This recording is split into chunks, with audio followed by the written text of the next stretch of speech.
Et la régence d'Alger avait tous les attributs d'une souveraineté. La preuve, vous allez voir, ça va vous revenir immédiatement en esprit, qui donne le coup d'éventail, à qui on donne le coup d'éventail en 1827? Au consul de France. Il y avait donc un consul de France à Alger. Il y avait donc par conséquent des consuls qui se sont succédés comme ça pendant des années et des années à Alger. Donc il y avait un État. Donc il y avait des attributs de souveraineté d'un État.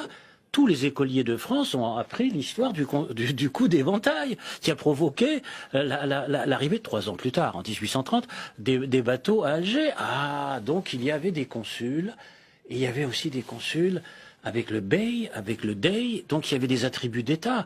Donc c'est pas vrai de dire qu'il n'y avait pas d'État. Donc là on touche oui, ça, c'est à la limite de la... Il faudrait que Robert Ménard revisite son histoire, en particulier qu'il étudie la liste complète de tous les consuls de France qui se sont succédés. Alors maintenant, attention, cet État qui existe, ça signifie quoi?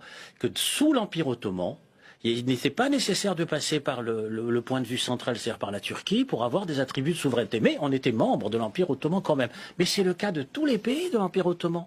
Et les nationalistes ensuite se sont, comment dirais-je, renforcés, comme dans tous les pays de l'Empire ottoman, où il y avait dans cet Empire ottoman, ne l'oublions pas, et j'en parle dans mon livre, dans la bande dessinée, où, sous la régence d'Alger, je l'écris, noir sur blanc, il y a des attributs d'État, et où les minorités ethniques étaient protégées par l'Empire ottoman, beaucoup plus d'ailleurs qu'en Europe occidentale, puisque lorsqu'il y a l'abrogation du décret d'Isabelle la catholique en 1492 à l'Inquisition, où vont les populations juives et musulmanes? En Algérie. Dans l'Empire ottoman.